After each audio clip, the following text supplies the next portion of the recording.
प्यारे बच्चों, हमारे चैनल पर आपका हार्दिक स्वागत है। आज की क्लास हिंदी की हमारी तीसरी क्लास होगी।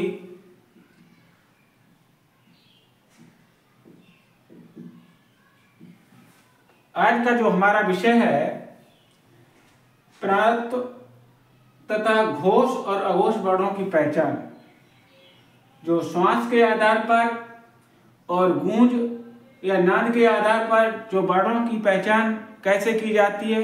तो यहाँ से जो परीक्षा में प्रश्न जो बहुत ज़्यादा पूछ दिए जाते हैं, इसलिए आपको इनको बहुत अच्छी तरीके से समझना है कि जो श्वास के आधार पर जो वर्ण आते हैं वो कौन से हैं और घोष और अघोष वर्ण कौन से हैं। इन बातों को अच्छी तरीके से समझने के लिए आइए शुरू करते हैं। जो प्राणत्व के आधार पर या श्वास के आधार पर इनको दो भागों में बांटा गया है, एक अल्प प्राण और दूसरा महाप्राण। तो परीक्षा में प्रश्न पूछ देता है कि निम्न में से कौन सा वर्ण जो है अल्प प्राण के अंतर्गत है या नहीं है। तो इनका जब आपको ज्ञान होगा तभी जान पाएंगे आप कि ये वर्ण है जो इसके अंतर्गत आता है और ये इसके अंतर्गत नहीं आता। तो शुरू करते हैं अल्प प्राण से। तो अल्प प्राण से आशय जो हमारी फेफड़ों से ऑक्सीजन जो निकलती है, प्राण वायु है, उसी को प्राण बोलते हैं। जो श्वास निकलती है फेफड़ों से उसको ही प्राण बोलते हैं। तो इस तरीके से जो अल्प का मतलब थोड़ी वायु जिन वर्णों के उच्चारण में जो खत्म हो, हमारी प्राण वायु जो है वो थोड़ी खत्म हो या कम खत्म हो, तो उसको हम अल्प का मतलब थोड़ी और प्राण का मतलब वायु। जो फेफड़ों से निष्कासित वायु है वो कम मात्रा में खर्च हो, तो उन ऐसे वर्ण कौन कौन से, तो उन वर्णों को जानते हैं।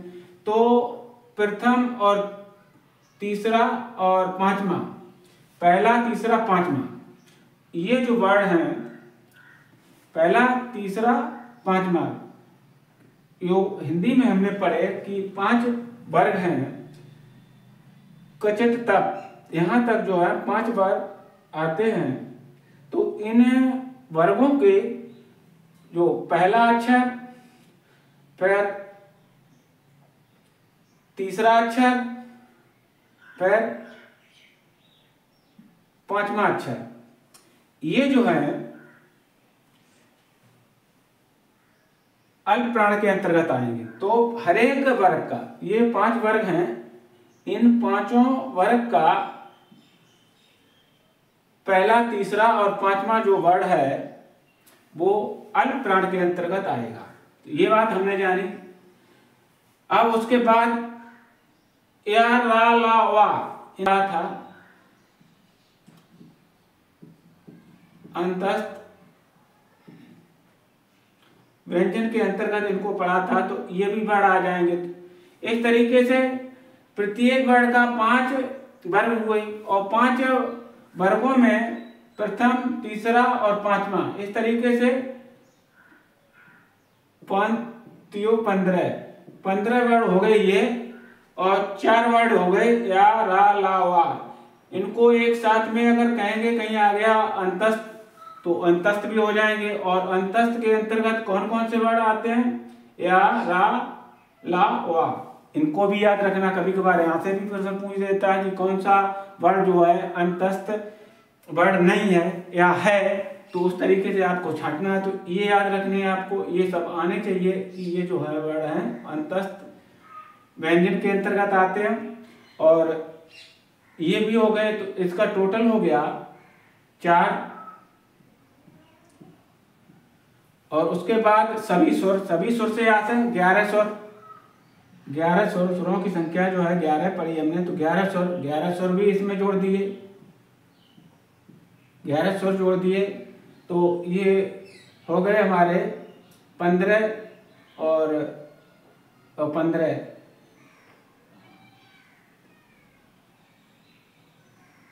30, और 30 के बाद में एक अनुस्वर आ गया। अनुस्वर का मतलब जो अंग होता है उसे अनुस्वर कहते हैं। तो ये भी हो गया। तो बराबर ये हो गए कुल मिला के, अगर पूछता है संख्या कि अल्प प्राण के जो वर्ण हैं उनकी संख्या कितनी है, तो उनकी संख्या जो है 31 है। ये कम पूछता है लेकिन फिर भी ये भी याद रखना है आपको। तो यहाँ पर हमने अल्प प्राण के बारे में अच्छी तरीके से समझा। अब बात करते हैं महाप्राण। महा का मतलब बड़ा, अधिक, प्राण का मतलब वायु। जो वर्णों के उच्चारण ज्यादा वायु उत्सर्जित हो तो उसको हम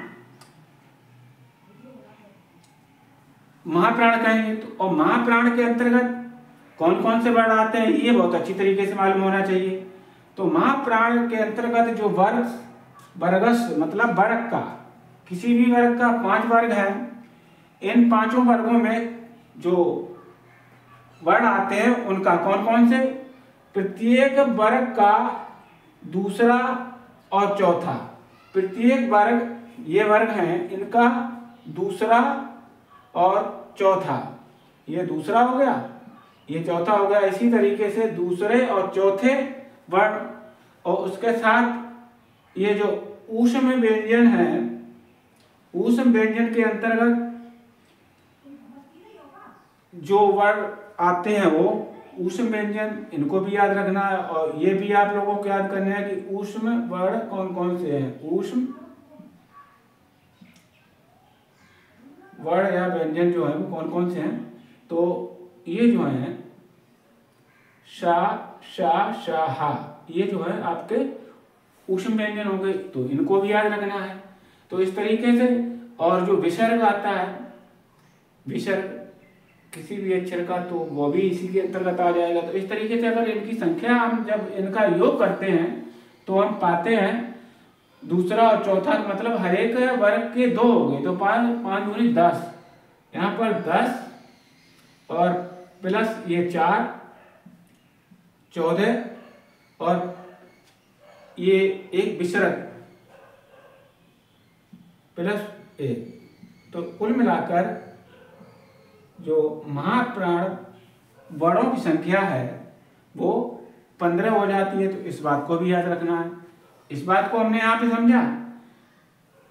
अल्प प्राण और महाप्राण के बारे में अच्छी तरीके से समझ लिए। अब समझते हैं घोष और अघोष। परीक्षा में घोष अघोष भी पूछ देता है कि कौन सा वर्ण जो है घोष वर्ण नहीं है या कौन सा वर्ण जो है घोष वर्ण है। दे दिए विकल्प, उसमें एक रख दिया, 3 ये रख दिए या इसमें से एक रख दिया।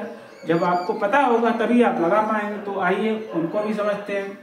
घोष या सघोष, यहाँ पर घोष का मतलब नाद भी हो जाएगा, कंपन भी हो जाएगा। जिन्हें वर्णों के उच्चारण में जो है आवाज होती है, गूंज उत्पन्न होती है, कंपन होता है, तो उनको हम घोष व्यंजन कहते हैं। घोष तब भी वही बात है। और सघोष, स माने सहज, घोष माने आवाज, तो आवाज के साथ बात एक ही हो गई। घोष संक्षिप्त हो गया, सघोष उपसर्ग लगने से सघोष हो गया, तो बात एक ही है। तो यहाँ पर जो शब्द गूंज उत्पन्न करते हैं, कंपन उत्पन्न करते हैं, नाद उत्पन्न करते हैं, तो उस तरीके के जो वर्ण हैं उनको हम घोष वर्ण कहते हैं। घोष व्यंजन के या वर्ण कुछ भी सही, जैसा भी आए उसको भी देख लीजिए कि ये जो ये वर्ण हैं ये घोष वर्णों के अंतर्गत आएंगे। तो वर्गस्य, प्रत्येक वर्ग का तीसरा, चौथा और पांचवा, हर एक। अब यहाँ पर वो बात छोड़िए, अब आप घोष की बात में चल रहे हैं। प्रत्येक वर्ग का तीसरा, चौथा, पांचवा, यहाँ से मतलब ये हो गए तीसरा, ये चौथा हो गया, ये पांचवा हो गया। तीसरा, चौथा और पांचवा, ये क्रम में लिखे हुए हैं। 5 वर्ग हैं और 5 वर्गों के जो वर्ण आ रहे हैं उनको हमने देखा। इस तरीके से ये हो गए। इनके साथ साथ जो यारा ला वा उसके साथ हा भी आ जाएगा इसमें। इस बात को याद रखना है आपको कि ये जो यहाँ पर अंतस्थ व्यंजनों के साथ में जो हा है वो आ जाएगा। तो इसको विशेष रूप से याद रखना है कि जब सघोष है, सघोष में अंतस्थ व्यंजन के साथ हा आ जाएगा। वैसे हा जब करते हैं तो उसमें चला जाता है, लेकिन यहाँ पर इस बात को आपको याद रखना है कि ये वर्ण आ जाएगा इसमें। उसके साथ अनुस्वार, अनुस्वार अब अर्थ जो है अंग से होता है, ये अंग है, अनुस्वार हो गया। अगर इसी के अंतर्गत एक विसर्ग, तो विसर्ग जहां पर किसी भी वर्ड के आगे जब विसर्ग लगी होती है तो उसको विसर्ग हो गया, तो वो हो गए। तो इस तरीके से एक ये हो गया। अब सभी सुर से यहाँ से 11 सुर आ आ ई करके जितने भी सुर हैं वो 11 सुरों की संख्या 11 होगी। तब अब इनका योग कर लेते हैं। इनको बहुत अच्छी तरीके से जानना है कि प्रत्येक वर्ग का पहले, तीसरा, चौथा और पांचवा, इनको याद रखना बहुत अच्छे तरीके से कंठस्थ। फिर उसके बाद में जो अंतस्थ व्यंजनों के अंतर्गत ये पूरे आ जाएंगे, उसके साथ में हा को भी याद रखना है इसमें। तो ये हो गए और अनुस्वर। अब इनका टोटल करते हैं कितना होगा। अब ये जो है 3 हो गए, तो 5 बार 5 15, 5 गुणे 3 बराबर 15। 15 के बाद में 5 ये हो गए, अंतस्थ प्लस एक हा 20 और एक 21, 21 और एक विसर्ग 22 और 22 और 11, 22 11 33। तो 33 सगोश वर्णों की संख्या जो है कुल 33 हो गई। यहां पर हमने इस बात को भी जान लिया। अब बात करते हैं अघोष।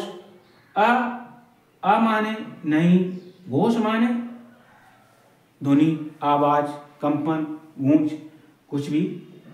तो जो वर्ड हैं वो कम आवाज या धुन करते हैं तो उनको हम अघोष वर्ड कहते हैं।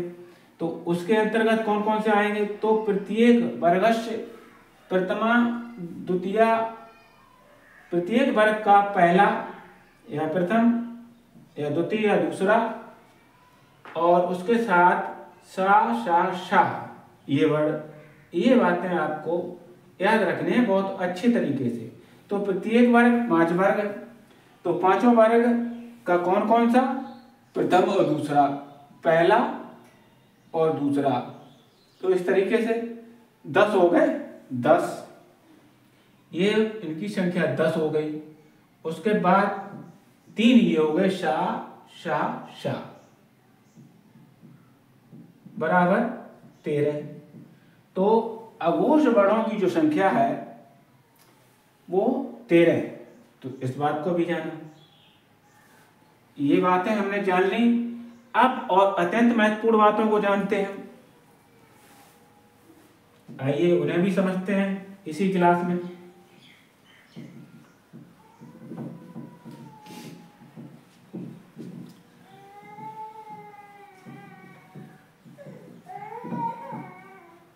यहां से जो प्रश्न है सुरों से संबंधित जो है,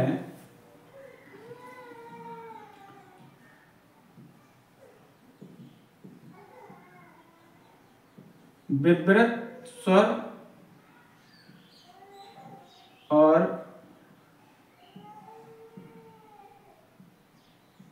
अर्धविवृत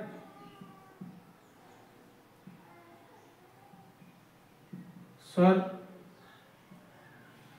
उसके बाद संवृत स्वर, और उसके बाद अर्ध संवृत स्वर।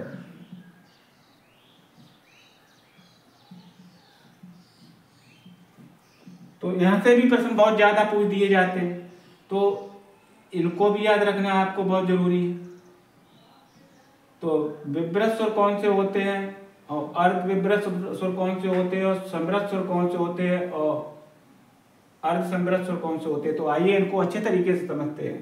तो जो अपना बड़ा आ है, ये आ, ये जो है विवृत स्वर, जब इसका उच्चारण करेंगे तो हमारा मुंह है वो अधिक खुलेगा। आ करेंगे तो खुलता है अधिक।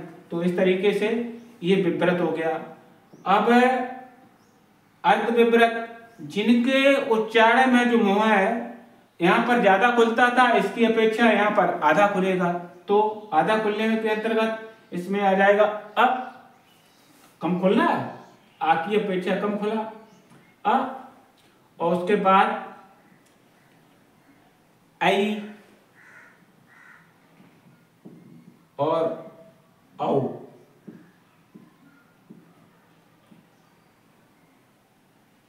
और इसके बाद एक अंग्रेजी में औ आता है, जिसको कॉलेज लिखते हैं तब इसका प्रयोग करते हैं। तो ये वर्ण हो गए, ये किसके अंतर्गत, अर्ध विवृत स्वरों के अंतर्गत ये वर्ण आ, ए, औ और औ। इस तरीके से अब करते हैं बात समृद्ध सुर की। समृद्ध सुर के अंतर्गत जो वर्ण आएंगे या सुर आएंगे, ई,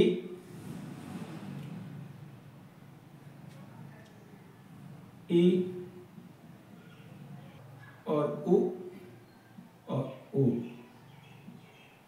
ये जो है समृद्ध स्वर की। समृद्ध स्वर में जो है मुख्य जो है विपरीत की अपेक्षा जो है कम खुलता है। तो ये जो वर्ड हैं, ये चारों वर्ड याद रखने हैं आपको, ई और उ और उ, चार वर्ड हैं, ये समृद्ध स्वर के अंतर्गत आएंगे। अब बात करते हैं अर्ध समृद्ध स्वर। तो अर्ध समृद्ध स्वर यहाँ पर इन वर्णों के उच्चारण या इन स्वरों का जो उच्चारण होता है उनकी अपेक्षा जो है मुंह थोड़ा अधिक खुलता है। यहाँ पर अधिक खुलता है, कम नहीं, इनकी अपेक्षा जो है अधिक खुलता है। तो यहाँ पर कौन कौन से आएंगे, आपका ए और ओ, ये जो वर्ण हैं ये अर्ध समृद्ध स्वर के अंतर्गत आएंगे। तो इस तरीके से हमने यहाँ पर इस बात को समझा। अब इसके अंतर्गत एक जो री है ये भी आ जाता है। तो इस तरीके से समृद्ध स्वर के अंतर्गत ये 5 वर्ड ई, उ और रे। इसी तरीके से जो अर्ध समृद्ध स्वर है उनके अंतर्गत ए और औ, ये जो है वर्ड आते हैं। तो ये परीक्षा में बहुत ज्यादा पूछ दिए जाते हैं। अब बात जो करते हैं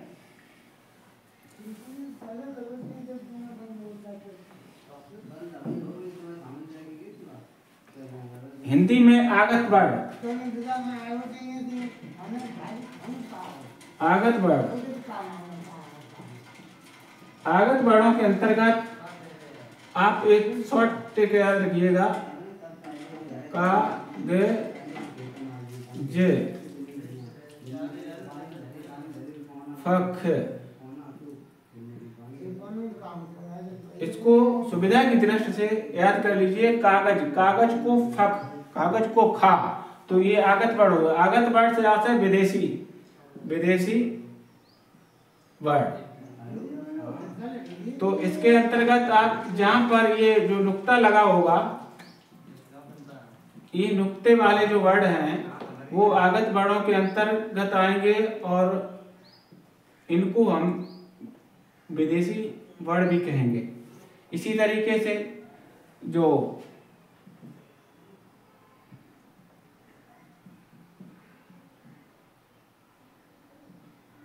जिह्वा मूली शब्द जो है, जिह्वा मूल के शब्द हैं, उसके अंतर्गत का, खा, गा ये आएंगे।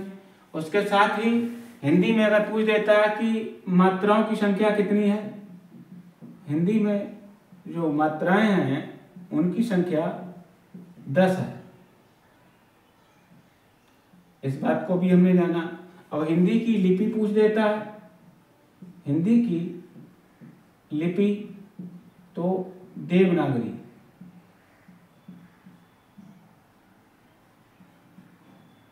लिपि देवनागरी होगी। हिंदी की वर्णों की उत्पत्ति अगर पूछ देता है, हिंदी जो वर्ण उत्पत्ति हुए है, कहते हैं कि ये जो शंकर जी का जब डमरू बजा, महेश्वर सूत्रों की संख्या जो पढ़ी हमने, महेश्वर सूत्र जो है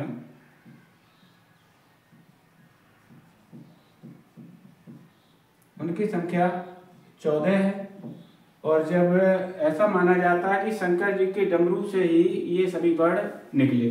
तो यहाँ पर जो महत्वपूर्ण बातें थी परीक्षा उपयोगी, उनको हमने बहुत अच्छी तरीके से आपको समझाने का प्रयास किया। अगर हमारा वीडियो आप लोगों को अच्छा लगे तो अपने दोस्तों के साथ इसे शेयर करना और हमारे चैनल को सब्सक्राइब करना। और आपके कमेंट जो है वो सादर आमंत्रित हैं। पढ़ते रहिए, बढ़ते रहिए। जय हिंद, जय भारत।